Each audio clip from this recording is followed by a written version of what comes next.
I can now say, let me run it again. Let me enter something like 45 and press enter key. It says the number is odd number. So you can see now that 45 cannot be divided by 2 without any remainder. So that is why it's telling me the number is odd number.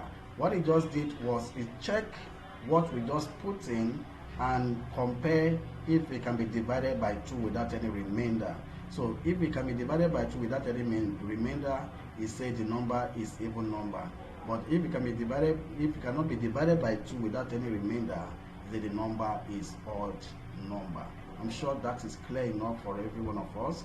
So one more time, let me run it again. Let me say 80, for example, and press enter key. So the number is even number.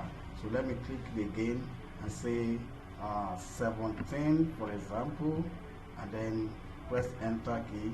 So the number is odd number. I'm sure that is clear enough. Thank you so much. See you in our next tutorial.